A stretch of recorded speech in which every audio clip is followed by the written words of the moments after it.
자, 빌립보서 1장 1절로 7절 합독하시겠습니다. 그리스도 예수의 종 바울과 디모데는 그리스도 예수 안에서 빌립보에 사는 모든 성도와 또한 감독들과 집사들에게 편지하노니 하나님 우리 아버지와 주 예수 그리스도로부터 은혜와 평강이 너희에게 있을지어다. 내가 너희를 생각할 때마다 나의 하나님께 감사하며 간구할 때마다 너희 무리를 위하여 기쁨으로 항상 간구함은 너희가 첫날부터 이제까지 복음을 위한 일에 참여하고 있기 때문이라. 너희 안에 착한 일을 시작하신 이가 그리스도 예수의 날까지 이루실 줄을 우리는 확신하노라. 내가 너희 무리를 위하여 이와 같이 생각하는 것이 마땅하니 이는 너희가 내 마음에 있음이며 나의 매인과 복음을 변명함과 확정함에 너희가 다 나와 함께 은혜에 참여한 자가 됨이라. 아멘.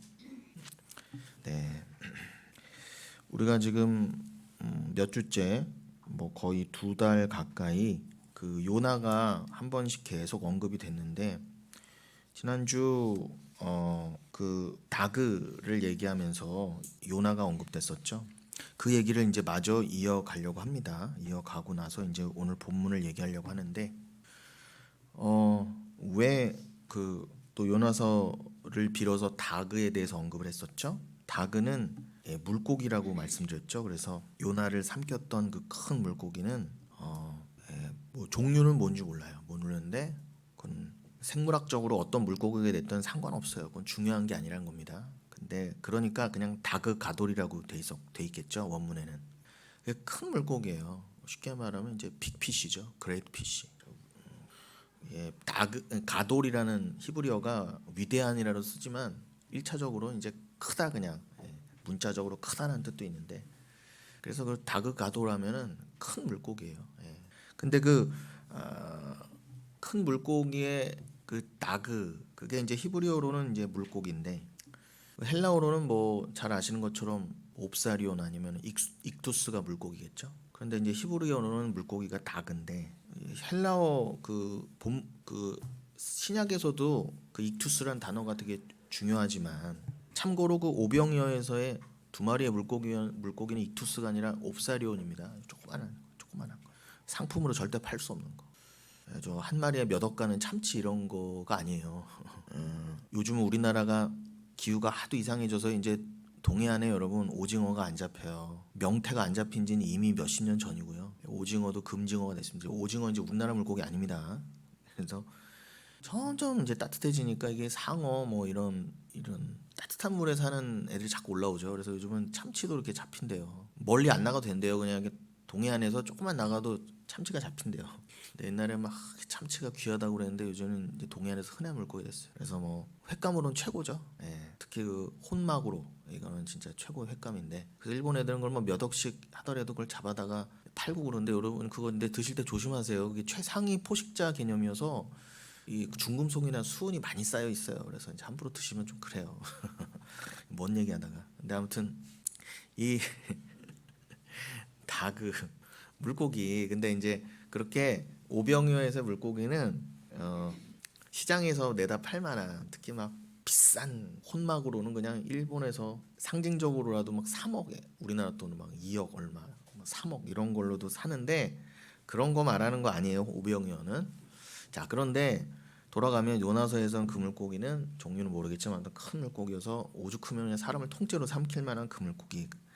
그런데 하나님께서 일부러 그러니까 그 요나를 통해 요나서를 기록하실 때 그냥 생물학적으로 무슨 종류의 물고기, 뭐 고래, 상어 이런 거는 안 써놓으셨어요. 중요한 게 아니다와 동시에 하나님께서는 다그 가돌 해서 다그에 대해서 우리에게 알려주시고자 야 여기에는 그냥 내가 그 물고기를 보낸 게 아니야. 그리고 그 모든 물고기를 상징하는 그 물고기 요나도 삼켰던 그 물고기 그 물고기라고 하는 단어가 제일 큰 단어잖아요. 모든 물고기라는 종을 다 포함하는 단어니까요. 그런 것처럼 그게 히브리어로는 다그인데 내가 일부러 다그란 단어를 쓰게 했어. 왜냐하면 그 다그 안에는 여러 의미가 있지만 영적으로 진짜 중요한 의미가 있어서 내가 성도들로 하여금 요나를 통해서 그거를 깨닫게 하려고 내가 그 다그라는 단어도 만들었고 그 다그란 단어가 쓰인 그 물고기도 보냈다. 그러니 그걸 알아야 되는 거죠. 예. 그걸 모르면 요나는 헛짓한 거예요.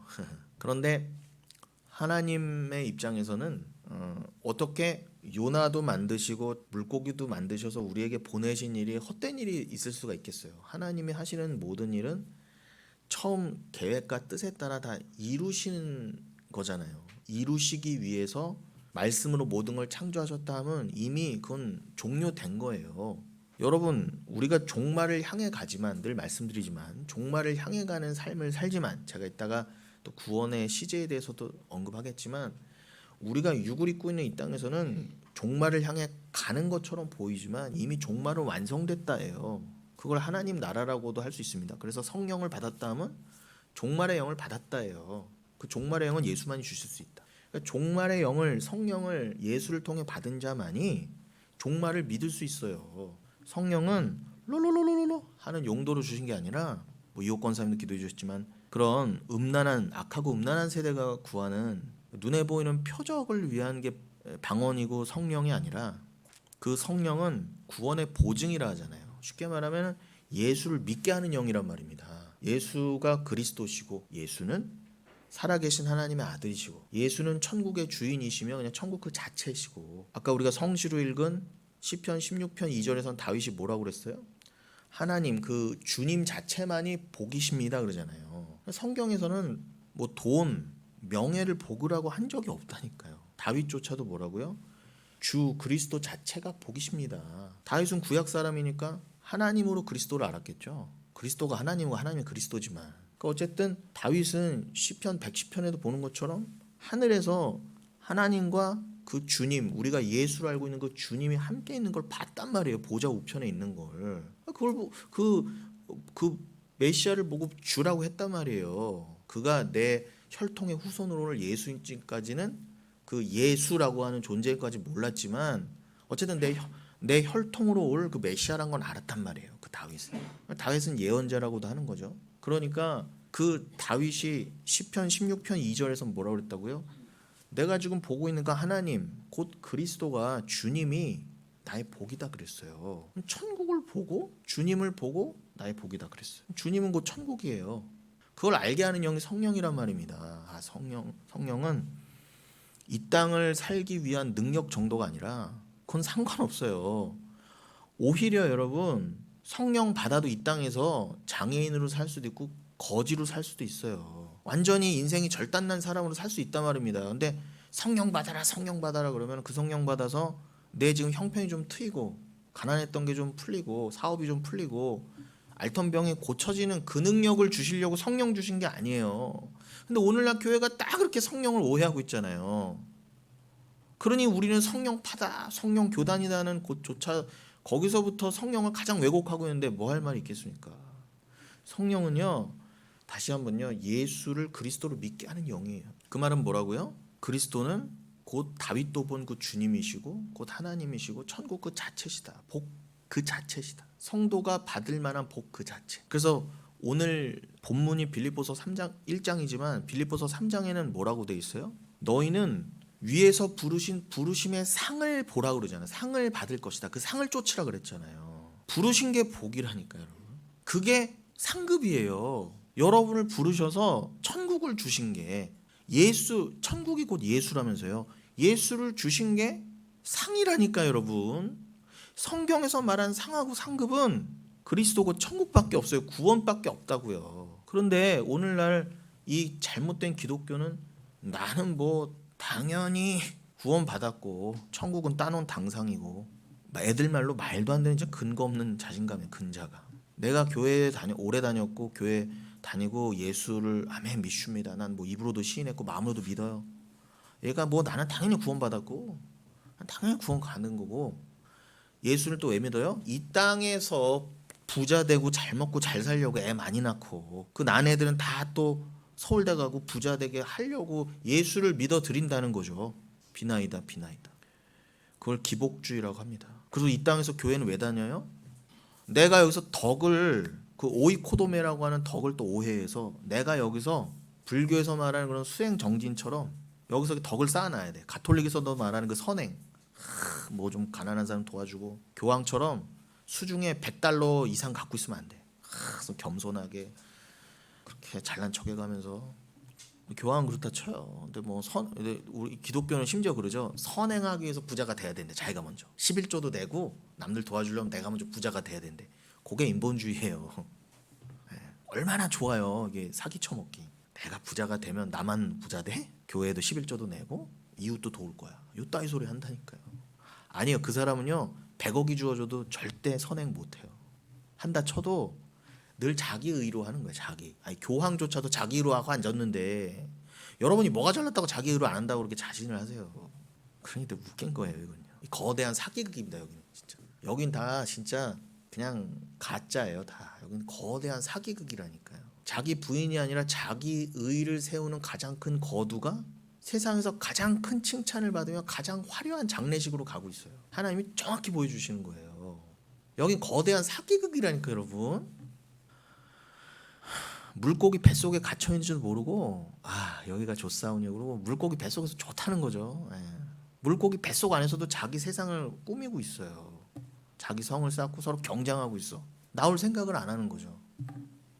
그러니 여러분 어떻게 다윗을 나라고 하는 성도의 대표라고 믿는다고 하는 자들이 다윗도 그 주를 이미 구약 때 이미 성령을 통해 보고 나서 그렇게 열심히 율법 지키는 심지어 이스라엘의 왕이에요. 문자적인 왕이라고요. 다 가졌어요. 그런데도 이게 아닙니다. 복은 그리스도 그 자체십니다. 그거를 그대로 사도 바울이 받아서 빌립보서 3장에 뭐라고 했다고요? 부르심의 상, 그 소명, 나를 택하여 만세전에 택하여 부르셔서 천국을 그리스도와 함께 유업으로 주심, 그거 자체가 복이다. 그런데 어떻게 오늘날에 오늘도 다윗과 사도 바울의 글을 읽고 있는다는 자들이 천국은 따놓은 당상이고 이 땅에서 열심히 그 해봐야 교황보다도 못하는 주제에 열심히 수행 정진하고 열심히 덕을 쌓고 지들이 생각하는 덕이죠. 열심히 행위를 쌓아서 상급을 쌓아놓는데요. 미리. 거기 가서도 그 상급에 따라 내가 대우받겠다는 거예요. 이걸 차등상급론이라 그래요. 왜 다들 여러분 처음 듣는 것처럼 그러세요? 여러분이 다 그 판에 있다 오셨잖아요. 차등상급론을 대놓고 가르치는 2단 중에 2단에 있다가 오셨잖아요. 여러분 다. 여러분도 겉으로는 뭐 아닌 척 하더라도 나는 교양을 위해서 나는 뭐 그래도 나는 주를 믿기 위해서 말은 그렇게 했지. 다 그 교회에 다녔던 이유가 뭐예요? 결국은 내세에서의 차등상급이었잖아요. 내가 거기서 남이 뭐 무슨 아파트 같은 데 살 때 나는 레미안 살기 위해서 천국에서도 누구는 저기 턱걸이로 이렇게 그냥 주님 이러고 있을 때 나는 주님 바로 옆에서 주님 나 여기 있어요. 요거 자랑하고 싶어 갖고. 그리고 내세에서만 그래요? 이 땅에서도 이렇게 예수 믿고 이 땅에서부터 난 레미안에 살고 있어요. 요거 어떻게든 자랑하고 싶어 갖고 그냥. 그 경쟁이잖아. 그 경쟁. 레미안 일당 아니에요? 요즘은 레미안에서 안 지어졌는데도 레미안 내 대로 붙인다면서요. 집값 올라가게 하려고 건설사에다 사정해서 난 레미안에 산다. 그런데 봤어요. 저거 어디야? 그 경부고속도로 가는데 그 옆에 분명히 그 레미안이 아니었거든. 진짜 레미안으로 바꿔놨더라고요. 그 서초동에 있는 것도 신기하더라고요. 야, 참 인간들은 그렇구나. 여러분, 그러니 이 처음으로 돌아가면은 하나님께서 물고기를 예비하시고 요나까지 예비하셨다는 거는 그거는 이미 완료된 거예요. 완료된 것을 묵시라고도 해요. 그걸 천국이라고도 하고요. 그걸 계시라고도 하고 영원한 하나님 나라라고도 해요. 근데 그건 이미 완성돼 있다고요. 종말은 말 그대로 끝이잖아요. 거기는 천국과 지옥이 갈라져 있고 이미 천국을 사는 사람도 있어요. 그게 여러분이고요. 여러분을 그냥 이렇게 하나님께서 정해진 때 이렇게 하나씩 이렇게 던져서 내보내신 거 이 땅에 갔다 오라고. 뭘 배우고 오라고요? 레미안 살다 오라는 게 아니라 내가 어떻게 그 하나님을 사랑하게 됐고 은혜란 게 도대체 뭔지를 조금이라도 배우고 오라고. 내가 어떻게 이 영생을 살게 됐고 어떻게 내가 종말에 그 주를 알아 종말의 백성이 되었는가를 알고 오라고 여기서 이렇게 던져 보내신 거란 말이에요. 다윗은 요때, 바울은 요때, 여러분은 요때 이렇게. 근데 다 역할은 좀 다를 뿐이죠. 누구는 사도로 쓰시고 누구는 목사로 쓰시고 누구는 뭘로 쓰시고 이렇게. 그러면은 요나도 이렇게 던져진 거예요. 심지어 요나는 아무도 전 세상에서 한 명도 안 겪어본 그 무서운 큰 물고기 뱃속에서 3일간이나 들어갔다 오라가는 걸 아우 주님 어떻게 내 인생을 이렇게 하실 수 있어요? 아니라니까. 주님이 그냥 너 이렇게 살다 와 던지시는데 뭐 할 말이 있어요? 피조물 주제에 그냥 그러고 살다 와야지. 내려가서 내가 다시 천국 돌아가기만 해봐 하나님한테 제대로 따져야지 이런 인생 없다니까. 여기서 아멘 감사합니다. 아니 요나서에서 이건 제가 자막으로 안 넘겼지만 요나가 그러잖아요. 기도드리잖아요. 물고기에서 튀어나온 다음에 그 기도를 잠깐 읽어드릴게요. 뭐라고 하는지.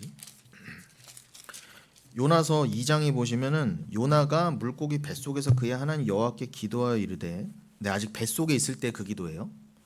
내가 받는 고난으로 말미암아 여호와께 불러 아뢰었더니 주께서 내게 대답하셨고 내가 수월의 뱃속에서 부르짖었더니 주께서 내 음성을 들으셨나이다. 주께서 나를 깊음 속 바닷 가운데에 던지셨으므로 큰 물이 나를 둘렀고 주의 파도와 큰 물결이 다 내 위에 넘쳤나이다. 내가 말하기를 내가 주의 목전에서 쫓겨났을지라도 다시 주의 성전을 바라보겠다 하였나이다. 물이 나를 영혼까지 둘러싸우며 깊음이 나를 에워싸고 바다 풀이 내 머리를 감쌌나이다.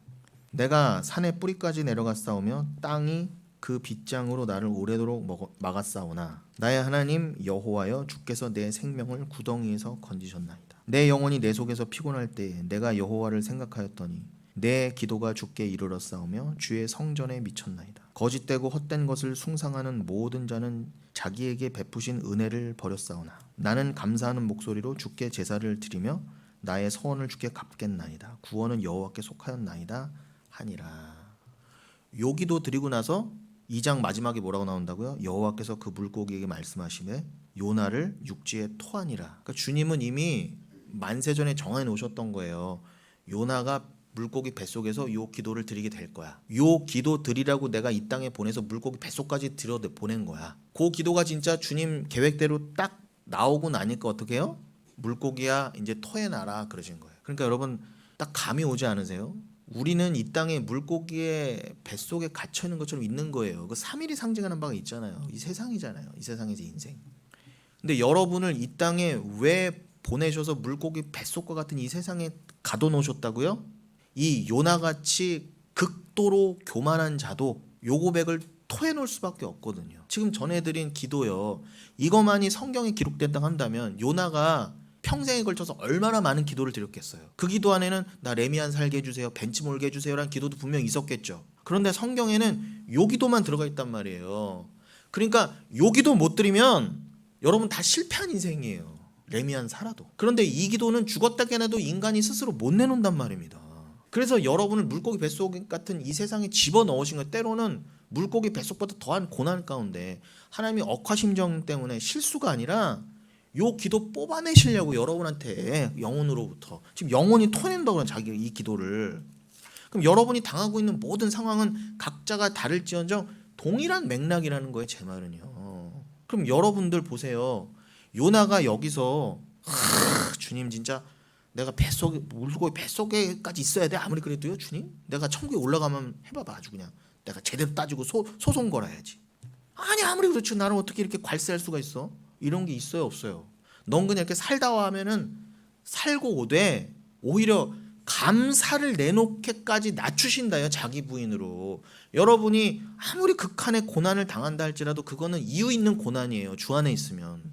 게다가 여러분이 요나보다 더한 고난을 당한다 하더라도 심지어 욥보다 더한 고난을 당한다 하더라도 여러분이 택한 백성이면 여러분의 성령이 들어가면은 여러분의 그 모든 억울함과 슬픔과 그런 하나님한테까지 삿대질하고 싶은 그런 마음을 억지로가 아니라 자발적으로 자원하는 심령으로, 지난주 시편 51편의 표현이죠.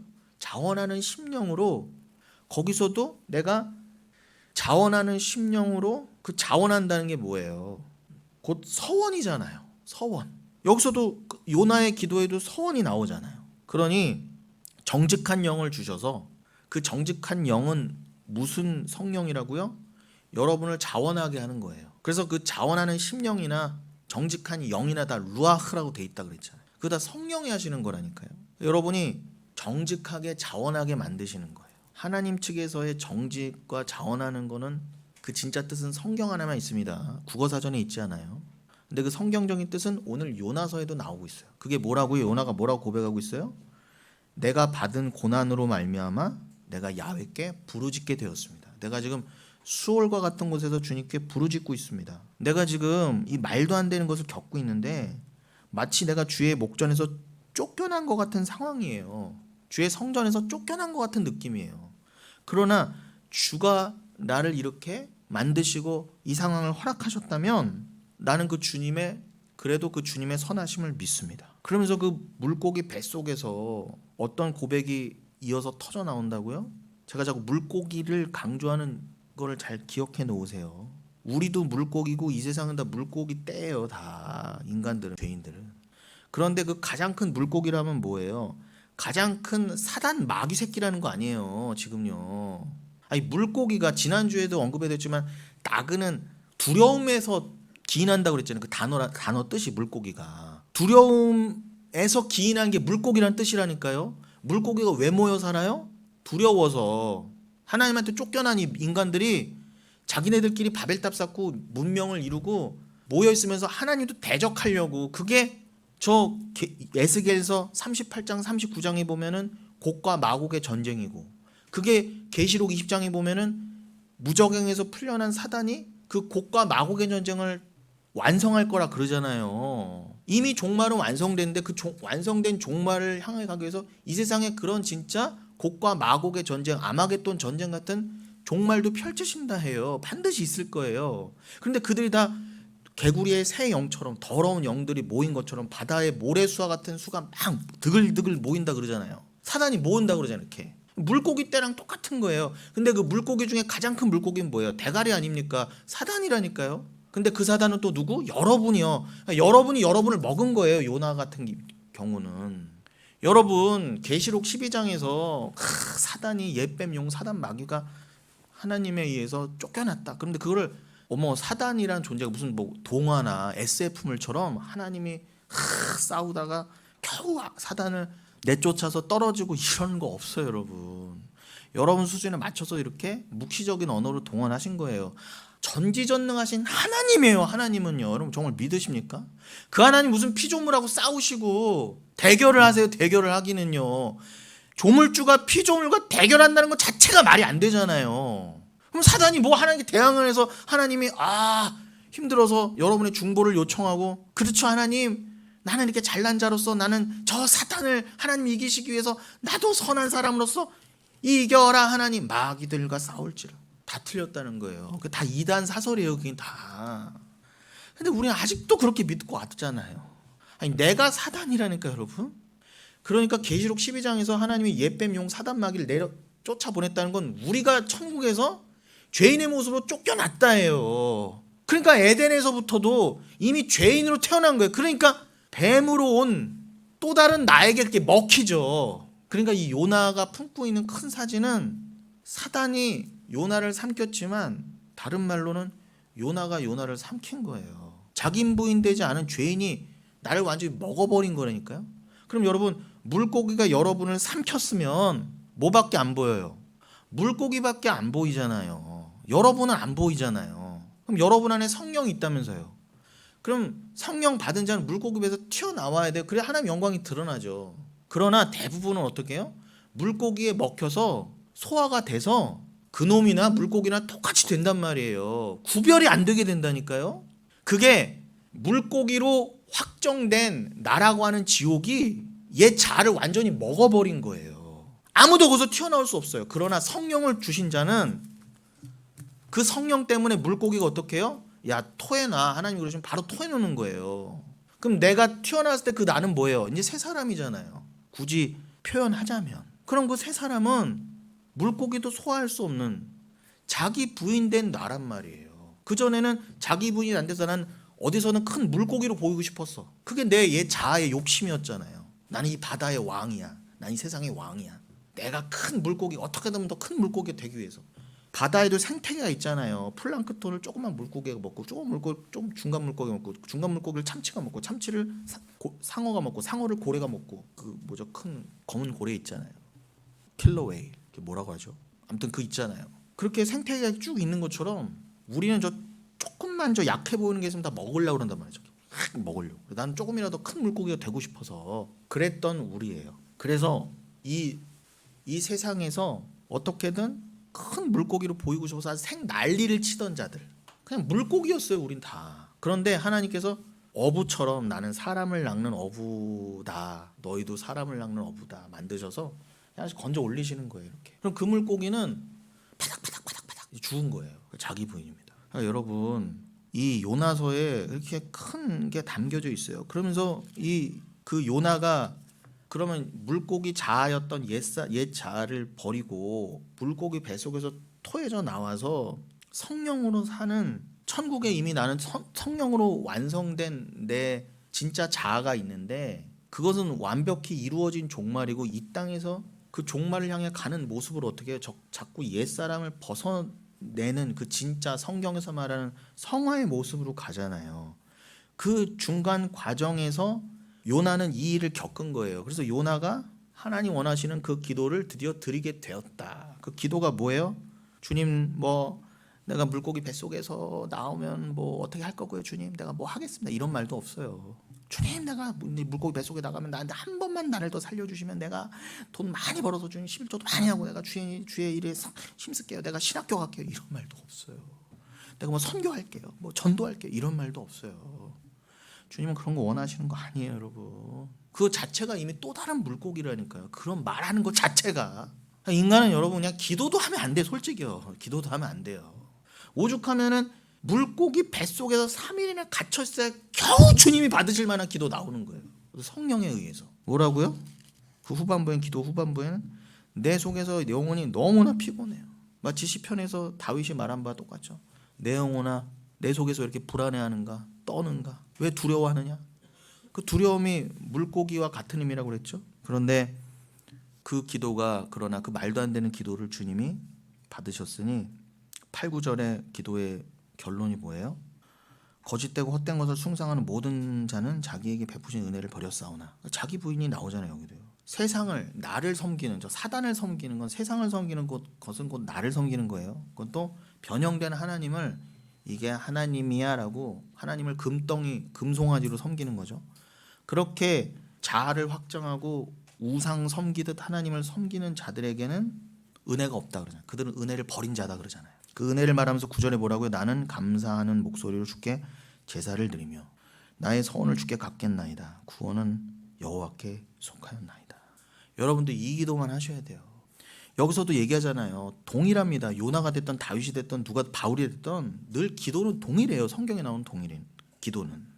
나는 감사하는 목소리로 주께 제사를 드리며 서원을 주께 갚겠나이다. 여기서도 감사와 서원이 함께 나오잖아요. 그러니까 서원은 감사라니까요.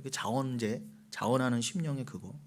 또 반복하지만 서원은 주님 내가 뭐 바치면 30배, 60배, 100배로 해주세요. 내가 11조 낼 테니까 부자 되게 만들어주세요. 근데 지금 내 아들 나오면 신학교 보낼게요가 서원이야. 그따위 게 서원이 아니에요. 서원의 원래 뜻 네데르는 뭐라고요? 아, 주님이 나를 건지셨구나. 나를 물고기 뱃속에서 건지셨구나. 감사합니다. 난 그걸 믿습니다. 그리고 그걸 나를 물고기 뱃속에서 건지셨다는 건 영원한 지옥에서 나를 건지셨다는 의미군요. 아, 그거 깨닫게 하시려고 나를 이 땅에 보내셨고, 그거 깨닫게 하시려고 나에게 고난을 주셨고 물고기 뱃속까지 들여 보내주셨거든요.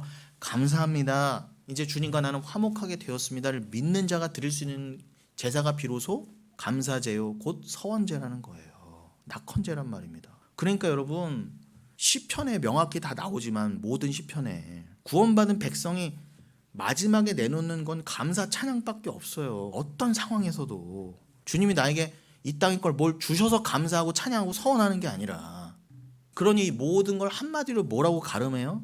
구원은 여호와께 속하였나이다.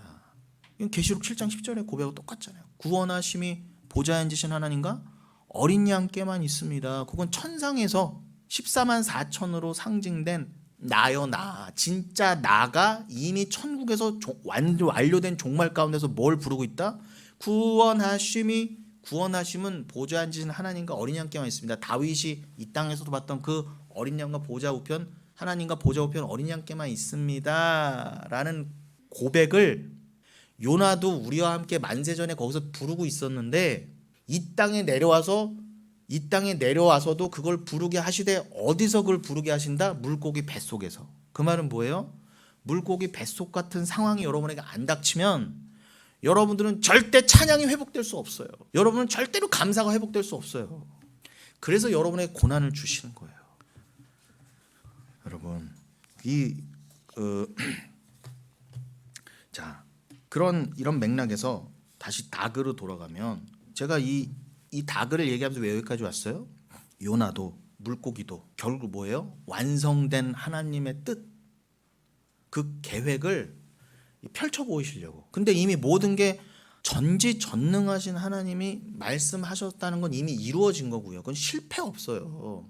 어느 하나도 흠결이 갈 수 없다니까요. 어떤 잘난 존재가 사단의 할아버지라도 그건 절대 조금이라도 흠을 낼 수 없단 말이에요. 변개할 수 없단 말이에요. 그러니 그 하늘의 묵시가 쫙 펼쳐진 게 이 땅이라고 한다면, 그게 요나를 포함한 여러분의 인생을 통해서 펼치실 거라면, 그걸 보이시기 위해서 물고기와 바다까지 동원하신 거라는 걸 믿으세요? 그럼 요나 이상도 절대 실패가 아니라는 거예요. 실수가 아니라는 거예요. 그런 맥락에서 뭐라고요? 그럼 하나님이 이건 실패 없이 요나가 이렇게 구원은 하나님께만 있습니다라는 기도를 드리게 될 거야. 그게 내가 생각한 이 땅에서의 요나 인생의 결론인데, 내가 요거는 확실하니까 요거를 여러분에게도 다른 성도들에게도 이거를 깨달아 알게 하시려고 어떻게 해요? 나그라는 단어도 만드셨다는 거예요. 물고기란 단어도. 그럼 성도는 그냥 물고기 참치 3억짜리 동해안에서 잡히는 참치, 이제 동해안에서 잡힌대, 좋다. 이게 다 망할 세상의 말이고요. 동해안으로 참치 먹으러 가자. 이게 못 먹어도 괜찮아요. 옵사리온도 못 먹어도 괜찮아요, 여러분. 생선 대가리도 못 먹어도 괜찮다니까, 여러분. 그러나 여러분, 닭의 뜻은 알아야 돼요. 왜요? 하나님 뜻이니까. 닭을 모르면 죽는 거예요. 아무리 비싼 참치 먹어도. 여러분, 혼마구로의 제일 그 비싼 곳이 오토로예요. 오토로. 우리나라의 사람들이 발음이 잘 안 되고 오도로 그러세요. 오도로. 너무나 촌스러운 발음입니다. 혼마구로의 오토로. 이거는 뱃살 가장 그 지방층 있잖아요.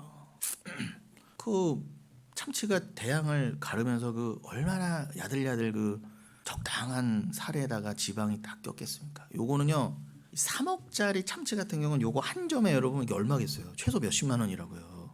나도 저거 한번 먹어봤으면 입에서 사르르르르 도로도로, 진짜 말 그대로 일본 말도 도로도로가 살살 녹다거든요. 오토로 먹으면 도로도로 할 텐데 입안에서. 나는 왜 그런 거 못 먹어보는 거야? 인생 저주받았나?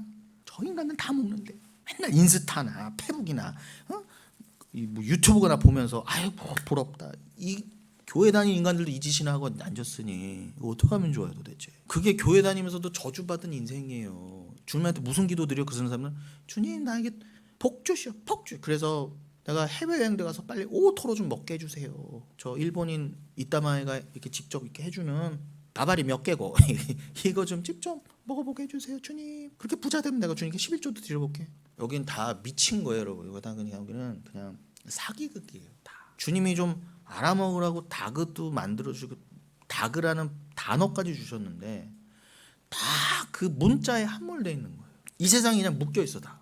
요나의 얘기를 아무리 들어도 이걸 십자가로 못 읽는 거예요. 그리고 그 요나를 삼킨 물고기가 도대체 뭐야? 그 진짜 요런 거 정도만 조금 발전하면. 그럼 이게 얼마나 유치합니까?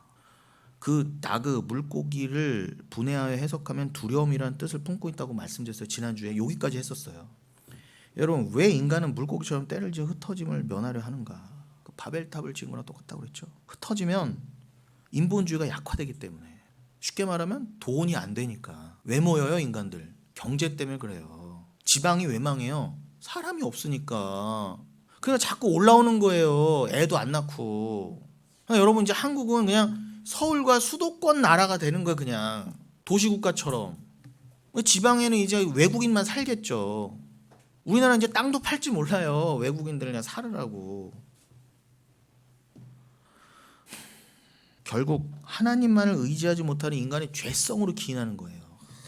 모여서 경제를 이루고 문명을 이루고 우리가 바벨탑을 쌓자. 여러분, 뭐 이거를 우리가 지금 나누고 있는, 그렇다고 우리가 뭐가 그렇게 대단합니까? 우리 이렇게 나누고 있는 영혼교회조차도 뭐가 그렇게 달라요. 조금만 상황이 나빠지고 돈과 세상 힘이 부족해져도 우리는 금방 불안해하고 두려워해요. 금방 기도 제목이라고 내놓고 싶어요. 목사님, 제가 너무 힘든데 기도해 주세요. 이렇게 하고 싶단 말이에요, 자꾸. 요나의 기도를 저에게 부탁할 거 아니면 저한테 기도 부탁을 하지 마세요. 저도 늘 기도해서 실패하는 인간인데 저한테 뭘 바라세요 도대체. 저도 제 기도도 제대로 못해서 맨날 힘들어하는 사람인데, 아니 말 들으니까 뭐 전회교회에서 그쪽 제일 큰 목사를 부른다고 무슨 성회를 하나 봐요. 우리 교회 성도님들 자꾸 전화를 한대요. 다시 아주 큰 목사님이, 귀한 목사님이 이번에 오신다고, 이 뭐뭐로 하는 이로 시작하는 그 사람이 하루만 와서 동원하려고 그러는 거죠. 왜냐면 그 이땡땡이 왔을 때 앞에 이렇게 많아야 되거든 사람이. 저는 그 말을 듣고 기가 막혀서 이제는 이제 혈압도 이제 올라갈 혈압도 없어. 이제는 뭐 그냥 그래 그렇지, 그래 내가 죽기를 바라겠지, 그래 그러든지 말든지. 이제는 하도 뭐 이제 뭐 그런 말을 너무 들으니까. 그럼 여러분 왜 뭐라고 부르냐, 동원하려고. 그 큰 대목사님 오시니까 그 평소에 부를 수도 없는 분이고 위대하신 분이니까, 우리 가톨릭으로 치면은 교황 성화 같은 분이니까 오셔서 안수 좀 받으라고, 기도 좀 받고 축복 받으라고. 여러분 목사도 99.9%가 제대로 된 기도를 못 드려요. 자기들도 기도에 실패하고 있는데 어디 가서 대가리를 드밀려고 그래요 도대체. 가서 생선 대가리봐도 못한 거지. 생선 대가리는 맛이라도 있지. 어두일미라.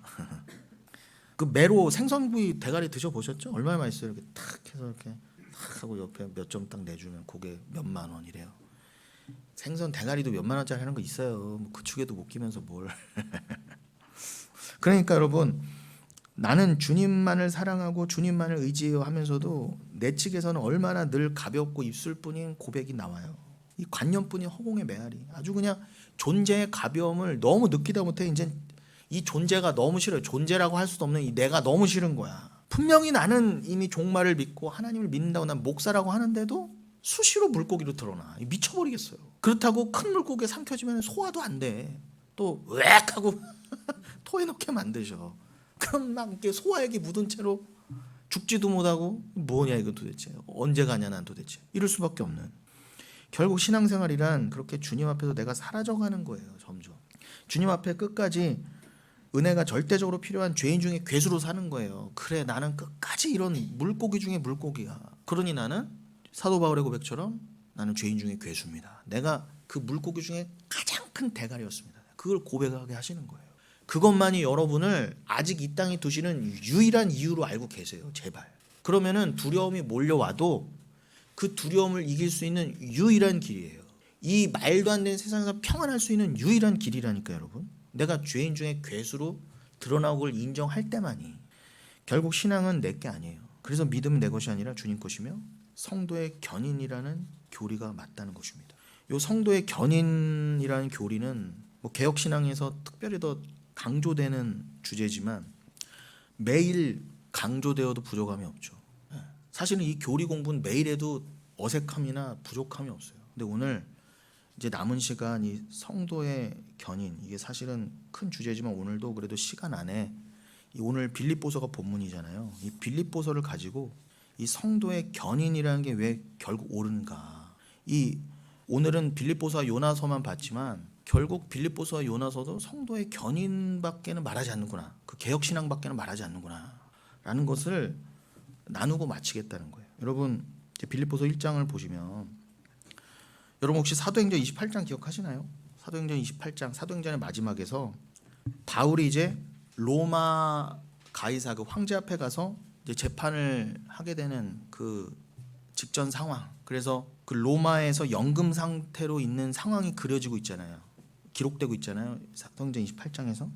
전통적으로 제가 뭐 존경하는 교수님들도 그 사도 바울이 빌립보서를 그때 썼을 것이다. 사도행전 28장의 상황. 그 특별히 사형 언도로 종결될 가능성이 높은 그 가이사 앞에서의 재판. 그 상황에서 이 빌립보서를 줬을 것이다. 라는 게 일반적이라기보다는 가장 성경적인 견해예요. 여러 뭐 해석이 있을 수 있지만 또 제가 따르는 그런 가르침에선 그래요.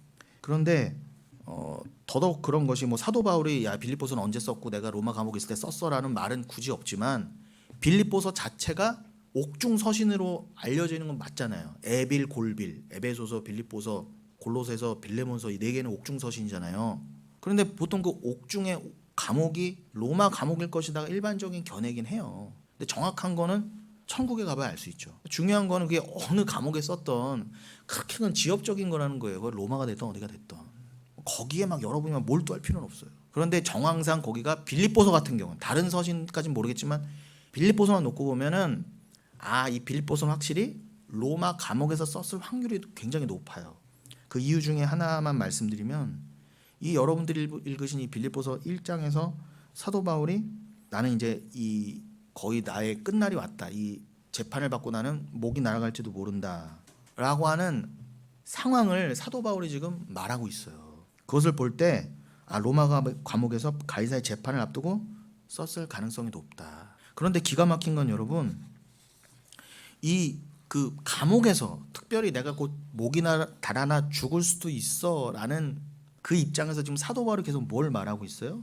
빌립보서에서 가장 많이 나오는 단어가 뭘까요? 빌립보서의 주제라고도 할 수 있겠죠. 빌립보서 가장 많이 나오는 단어가 16번이나 나오는 단어가 기쁨 혹은 기뻐하다예요. 너무 역설적이잖아요. 이거는 여러분 요나로 치면요, 요나가 물고기 뱃속에서 기쁘다 기쁘다 계속 그런 거예요. 그럼 세상 사람들 뭐라고? 저 정신병자 미친놈 그럴 거 아니에요. 그러니까 여러분은 미친 사람으로 드러나야 돼요. 특별히 기쁘다가 그냥 기쁘다 무조건 긍정적인 생각으로 어디에 있어도 그냥 나는 기쁘다 나는 기쁘다 나는 기쁘다 해갖고 그냥 이렇게 되라는 거예요. 근데 심지어 교회에서는 그렇게까지 가르쳐요.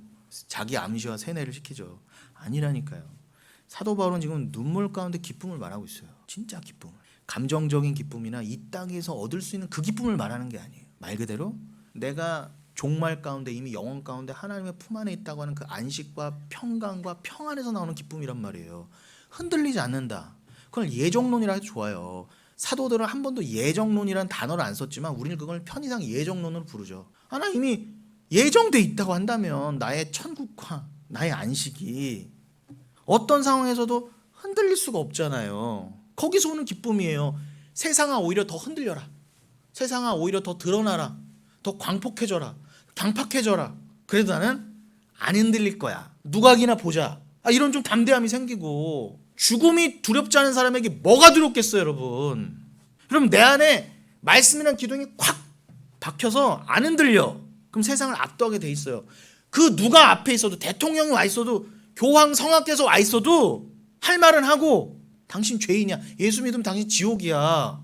오히려 그렇게 말하기를 즐겨하며 눈치를 보지 않고 세상이 먹히지 않은 말 그대로 카리스마가 나오게 돼 있다니까요. 내 안에 흔들리지 않는 진리가 있을 때만. 사도 바울도 좀 전에 28장을 언급했지만 그 앞부분에 가면은 로마로 끌려가기 전에 그 세상 군왕들 총독 헤로당이나 그 베스도 총독 같은 사람 앞에서 마지막 설교를 하잖아요. 그때 베스도가 뭐라고 그래요? 그만해. 그만 예수 좀 말해. 네가 평소에 그렇게 책을 읽고 학문이 그렇게 그러더니 네가 드디어 미쳤구나. 너의 학문이 너를 삼켰다 그래요. 그런 소리 최소한 들어야죠.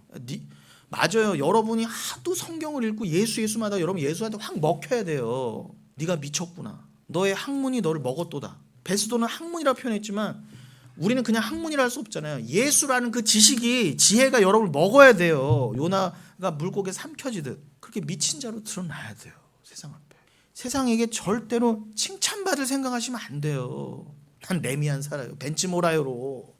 그걸 위한 기독교는 다 가짜란 말입니다. 여러분 그 1장 1절에 보시면 1장 1절에 빌립보서 1장 1절에 그리스도 예수의 종 바울과 디모데는 그리스도 예수 안에서 빌립보에 사는 모든 성도와 또한 감독들과 집사들에게 편지하노니 하나님 우리 아버지와 주 예수 그리스도부터 은혜와 평강이 너에게 있을지어다. 지금 그 하나님으로부터 변함없는 예정되어 있는 은혜와 평강을 전한 다음에 3절에 뭐라고 합니까? 내가 너희를 생각할 때마다 생각할 때마다 나의 하나님께 감사하며 4절 간구할 때마다 너희 무리를 위하여 기쁨으로 항상 간구함은 지금 수시로 감사 안에서 기쁨 안에서 교회를 생각하고 교회를 위해 중보하고 있다 그 말이죠. 근데 그 중보와 늘 우리 교회가 영은 교회가 빌립보 교회가 그 성도들이 이랬으면 좋겠다 하는 그 기도의 핵심이 뭐예요? 그 기도를 왜 항상 드린다 그래요? 감사한 가운데 은혜 가운데 우리 영흥교회, 빌립보교회 모든 성도님들에게 진정한 은혜와 평강이 영원히 있도록 이미 있지만 간구하는 이유가 뭐라고 그래요? 5절? 함께 그렇게 기도할 수 있는 이유는 딱 하나예요. 5절에 뭐라고 그래요? 너희가 첫날부터 이제까지 복음을 위한 일에 참여하고 있기 때문이라. 이게 이유예요. 옛날 성경에는 동참이라고 되어 있는데 이게 함께 고생해서 동지애로 뭐 이런 의미가 아니에요. 예. 단순히 함께 개척했으니까 이런 말이 아니라니까요. 여기서 첫날부터는 이게 아포테스, 프로테스, 헤메라스라고 되어 있습니다. 그러니까 프로토스, 헤메라라는 거죠. 그러니까 첫 번째 그 대가리 날부터 이 첫날은 여러분 문자적으로는 사도 바울이 그 사도행전 16장에서도 보시면 아시지만 마게도냐 환상을 본 다음에 이게 넘어가잖아요. 아시아 쪽에서 그 터키 쪽에서 옛날에는 터키를 아시아라고 그랬으니까 터키에서 지금의 튀르키예에서 이렇게 넘어가서 그리스 쪽으로 넘어가서 가자마자 제일 큰 성 들어간 성이 빌립보였단 말입니다. 왜 그래요? 그렇게 오라고 마게도냐인들이 환상을 보여주잖아요. 이렇게 하나님께서 와서 우리를 도우라. 그거 보고 나서 야 이제 튀르키예만 돌 게 아니라 내가 그리스 쪽으로 가야 되겠다. 마게도냐 쪽으로. 넘어가서 들어간 게 빌립보였단 말이에요. 그날부터 내가 너에게 가서 그렇게 복음을 전한 그날, 문자적으로는 그날이에요. 그날 환상을 보고 들어가서 성령의 인도함에 따라 빌립보에 들어가서 너에게 복음을 전한 그날부터 너희가 지금까지 내 복음을 듣고 내가 전한 복음을 듣고 이 주의 일에 함께 동참하고 있기 때문에 내가 너희를 위해서 오늘도 기도한다. 이게 1차적인 뜻이라면 여러분 이 첫날이라고 하면 여러분 뭐가 생각나셔야 돼요? 기본적으로 첫날 창세기 1장 1절이 생각나셔야죠. 그죠? 창세기 1장이 생각나셔야죠. 태초에 하나님이 천지를 창조하시니 하면서 첫째 날 얘기가 나오잖아요. 그 첫날하고도 맞물려 간단 말이에요. 이거는 성령을 받은 사람만이 깨달을 수 있는 거예요. 제가 요즘 카라마조프의 형제들이라는 소설을 읽고 있어요. 내가 죽기 전에 이건 꼭 읽고 가야지. 그 도스토옙스키의 마지막 작품 아니니까 도스토옙스키가 이거를 쓰고 나서 그 다음엔가 죽어요. 자기 평생의 역작을 써놓고. 근데 저는 이게 얼마나 대단한 소설일까 언제 한번 도전해봐야지 그랬는데 뭐 읽다 보니까 그냥 그렇게 기대를 해서 그런가 인간의 그 도스토옙스키가 누굽니까? 죄와 벌을 지은 사람이잖아요. 그러니까 그 사람도 신앙인이었잖아요. 그러니까 그 자기의 신앙과 인생을 다 갈아 넣어서 생각을 그냥 철학을 다 갈아 넣어서 기가 막힌 그거를 근데 모르겠어요. 저는 아직 한 3분의 1 정도 읽었는데 그냥 뭐 읽을만 합니다. 그리고 그냥 전 세계 양서라니까 읽는데 내용 자체는 추잡한 것도 많고 일단 러시아 사람들 이름이 어렵잖아요. 복잡하고. 근데 막 나오니까 좀 머리를 많이 돌리긴 해야 돼요. 근데 거기에 신앙 얘기가 많이 나오거든요. 근데 신앙의 수준 자체만 놓고만 그렇게 높은 뭐 얘기들이 아니에요. 그래서 아직까지는 뭐 이걸 갖고 그렇게 대단한 소설이라고 그러고 그냥 도스토옙스키가 뭐 엄청난 신앙인이었던 것처럼 난 그냥 뭐 차라리 우리 영흥교회 성도님들이 더 수준이 높은 것 같은데 이런 생각을 하면서 근데 거기서 그럽니다.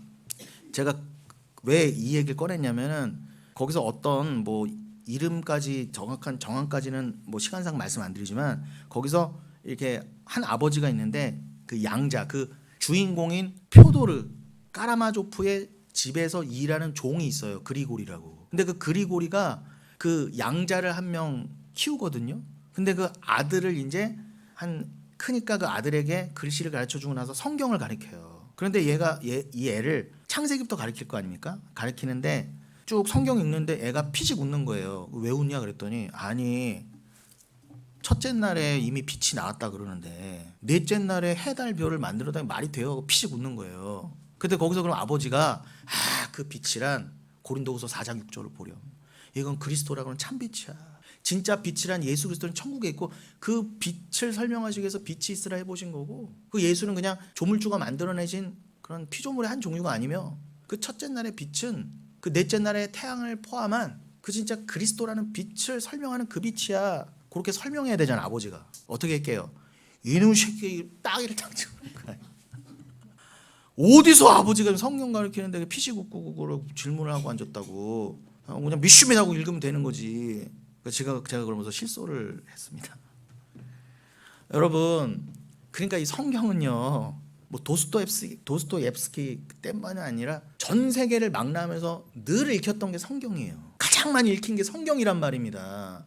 러시아 같은 경우는 지금은 공산주의가 되고 푸틴이 저렇게 말아먹고 나라 전체를 다시 사회주의로 만들려고 하면서도 성경까지 이용해 먹는 이런 상황인데도 불구하고 그 러시아조차도 옛날부터 늘 성경을 보게 했단 말이에요, 애들한테. 그런데 그렇게 읽게 하면 뭐합니까? 그 빛을 그리스도로 연결을 못하는 거예요. 100이면 100. 아니 우리 입장에서 그게 이렇게 어려워요, 여러분? 그러니 이 지금 읽으신 빌립보서 1장 5절의 첫날은 우리는 성령을 받은 자라면 자연스럽게 창세기와 연결될 수밖에 없어요. 여러분, 우리 이채석 집사님께서, 저는 늘 이채석 집사님을 모시고 집에 가면서 저는 양육을 받아요. 1시간 동안. 너무 은혜가 돼요. 저의 많은 설교의 그 영감은 우리 이채석 집사님께 얻습니다. 그런데 그 이채석 집사님께서 지난주에는 그 하루 6시간씩 성경을 묵상하시는 가운데 그걸 딱 하시는 말씀이 보시기에 좋았더라. 진짜 하나님 보시기에 선한 게 무엇인가. 이건 우리가 뭐 너무 잘 알고 있는 거지만 또 아무리 묵상해도 지나침이 없는 깊은 말씀이잖아요. 그런데 너무 당연한 얘기지만 다시 새롭게 느껴진 게 뭐냐. 우리 이채석 집사님의 표현으로는 무에서 유를 창조하심, 이게 보시기에 좋았다는 거예요. 맞네요, 집사님. 그러네요. 흑암과 혼돈과 공허밖에 없었는데 이거 우리가 인간의 힘으로 안 되잖아요. 그리고 그 흑암과 공허와 어둠이 상징하는 바가 뭐예요?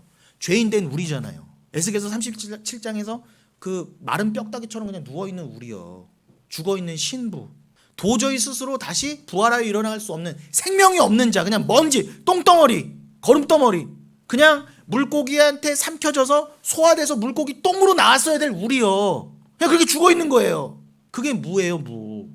그런데 그런 말도 안 되는 존재에게 하나님이 영을 주셔서 심지어 그 피조물을 천국에다 집어 넣으셨다. 이미 그게 유잖아요, 진짜.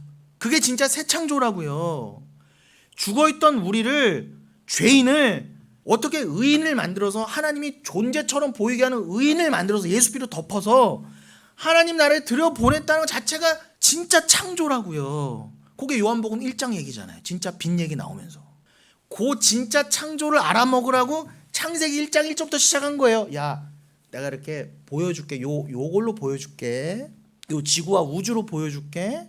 그럼 그게 진짜 무에서 유잖아요. 말 그대로 생겨라, 지구야 생겨라, 빛아 생겨라. 한 것만이 무에서 유가 아니라, 그거는 우리라고 한 죄인을 진짜 살려서 유라고 표현할 수 있는 존재로 만들어서, 존재가 아니었는데 존재로 만들어서 천국에 들어오신 게 진짜 창조구나. 그건 하나님만이 진짜 하실 수 있는 일이잖아요. 이 눈에 보이는 것을 창조하시는 것도 하나님만이 하실 수 있지만, 근데 인간은 교만하잖아요. 늘 여기에 그냥 하나님 주신 것 갖고 먹고 살면서 이건 내가 이루었다, 내가 돈 벌어서 이루었다, 건강도 내 거다, 신앙도 내 거다, 기도도 내 거다 하는, 오히려 교회 다니는 인간들이 더 교만했었잖아요. 하나님 믿는다 그러면서 내가 해서 천국 간다 그러고, 그건 세상의 저 건달 깡패보다도 더 교만한 거였어요. 이 세상에 하나님 어디 있어 하는 인간보다 더. 그랬던 우리를, 이 물고기 똥보다도 못한 존재를 어떻게 천국에 들여보내시단 말이에요. 이거 자체가 유에서 무잖아요. 그게 하나님 보시기에 좋은 거예요. 그래서 창세기에서 첫째 날 둘째 날 가면서 마지막에 인간을 지어놓고 보시기에 좋았다, 참으로 보시기에 좋았다, 이렇게 말씀하셨던 거예요. 이미 그 안에 다 담아놓으셨던 거였어요, 저 천국을. 그래서 종말이 창조를 앞서는 게 맞아요. 그러니 여러분, 이 첫날부터 이 아포테스 프로테스 헤메라스, 이걸 보시면서 여러분은 단순히 마게도냐에 처음 들어간 그걸 생각하시기를 떠나서, 하나님이 진짜 행하신 그 선한 일, 보시기에 좋은 일, 보시기에 의로운 일, 그거를 내포하고 있구나. 그 증거가 뭔지 아세요? 6절이에요. 바로 너희 안에서 착한 일을 시작하신 이가 그리스도 예수의 날까지 이루실 줄을 우리는 확신하노라. 여기서 이 착한 일, 이 에르곤 아가손이라고 되어 있거든요. 에르곤 아가손. 이 착한 일을 이제 우리는 그냥 문자적인 착한 일, 그전에 어떻게만 읽었어요? 그래, 그래도 선행을 해야지, 교황처럼 없는 돈 땡빚을 내서라도 돌 좀 도와봐야지, 이런 착한 일이 아니라, 이 착한 일은 한마디로 뭐예요? 여러분을 구원하시기로 작정하셔서 그 예정의 그 일을 이미 완성하셨는데 그걸 시작으로 표현한 거예요. 그걸 시작하신 이가, 빌립보 교회의 표현으로, 빌립보 교회에 대한 말씀으로 하면 트르키에서 마게도냐로 바울을 보내서 그 말씀을 전하여 너희를 살리기로 작정하신 그때부터, 그게 착한 일이라는 거예요. 구원의 일이. 그 착한 구원의 일을 시작하신 이가 그리스도 예수의 날까지, 그 하나님께서 그리스도 예수의 날까지, 그 종말의 날까지 다 이루실 줄을 나는 확신하노라. 이미 작정되고 예정되어 있는 그 일 완성으로 완료될 것을 나는 확신한다. 이게 믿음이라는 거예요. 이게 개혁신앙의 믿음이라는 거예요. 이게 예정론이라는 거예요. 여러분, 오늘은 여기까지 하겠습니다. 이 뒤가 너무 좀 오늘은 여기까지 좀 여러분이 이해를 하시고 이 뒤의 내용들은 또 제가 길게 설명을 해야 되기 때문에 여러분들이 오늘 이걸 예습 차원에서 일단 오늘 개론으로 빌립보서 1장 1절부터 그 앞부분을 보면서 우리가 다시 한번 되새겨야 될 예정론과 성도의 견인이라는 교리를 우리가 다시 봄에 있어 오늘은 간단하게 빌립보서 초반의 말씀으로 좀 프롤로그를 했다고 생각하시고, 그러나 이미 결론은 말씀드렸기 때문에 여기서도 멈추는 거예요. 에르곤 아가손, 여러분에게 그 진짜 착한 일, 여러분이라고 하는 그 거름더미를 존재로 만들어서 천국에 들여보내신 그 진짜 착한 일, 하나님의, 그게 바로 하나님 보시기에 좋았더라 라고 한 무에서 유가 창조된 그 일이라는 거예요. 그 일, 그것을 여러분 잊지 마시고 감사하면서 이 사도 바울이 어떻게 곧 목이 달아나 죽어나갈, 지금 요나와 같이 물고기 뱃속에 있는 상황임에도 불구하고 어떻게 기뻐하라 기뻐하라 하면서 이 말씀을 남길 수 있었는지, 그래서 조금이라도 가늠하면서 함께 이 말씀과 함께 성도된 자로서 진정한 기쁨으로 이 마지막 때를 이기시고 견디시고, 결국 그 성도의 견인이라는 교리처럼 끝까지 인내하게 하심, 견디게 하심, 끝까지 인도하심이라는 그것을 확신하시는 그 믿음 안에서 더 자유하시고 기쁘시기를 예수님의 이름으로 바라겠습니다.